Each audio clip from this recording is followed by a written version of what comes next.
BJP एक political party है, उनका जमहूरी हक है इजहार ख्वाहिश करना, उसको साबित करना भी उनका जमहूरी हक है। तो इसमें तो मैं मुख्तसर ये बोलूँगा, जहाँ तक हमारा सवाल है, हमारे पास कंफर्टेबल अक्सरियत है, हम उसका मुजाहरा भी कर रहे हैं, ज़रूरत पड़ने पे ओपन मुजाहरा भी करेंगे, और ज़रूरत पड़ने पे अगर कानूनी लवाज़िमात पूरे होते हैं तो ठीक है, प्रोटेस्ट अगर बुलाया जाए हम उसके लिए भी कभी तैयार हैं।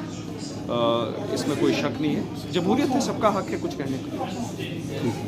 जमहूरियत है, जहाँ तक मेरा सवाल है, मैं जमहूरियत की इज़्ज़त करता हूँ, कानून की इज़्ज़त करता हूँ, कानून के लवाज़मात की इज़्ज़त करता हूँ। जो इदारे हैं, जमहूरियत के इदारे हों या इंतज़ामिया के इदारे हों, उनकी इज़्ज़त करता हूँ, और मुझे पूरा भरोसा है कि कानून की जीत होगी, सच की जीत होगी।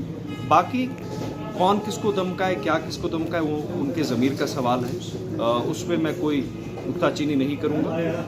कॉरपोरेटर हजरात मेरे शाना बशाना हमेशा यहाँ पे हैं, आप भी देखें, और मुझे नहीं लगता है कि कानून की हार होगी, कानून की जीत होगी। बाकी बातें बयान सबका जमहूरी हक है, उसमें कोई प्रॉब्लम नहीं है। उनका हक है ये कोशिश करने का, वो करें। कानून के दायरे में अगर कोशिश कर रहे हैं तो हक है, कानून के दायरे से बाहर अगर कोई कोशिश हो तो वो कानून की तौहीन है, और हमें कानून के इदारों पे, इंतज़ामिया के इदारों पे पूरा भरोसा है। जवाब दे दी ना, वो क्लेम है, क्लेम करने का तो सबको हक है ना। जब क्लेम है, claim has to be proven, और वो कानून के लवाज़िमात के थ्रू प्रूफ होना है। लवाज़िमात क्या है, वो J&K municipal corporation act 2000 define करता है। उस एक्ट की हम कितनी धज्जियाँ उड़ाएंगे, तो मुझे एक्ट पे भी पूरा भरोसा है, एक्ट को इंतज़ामिया अपहोल्ड करेगी, उस पर भी पूरा भरोसा।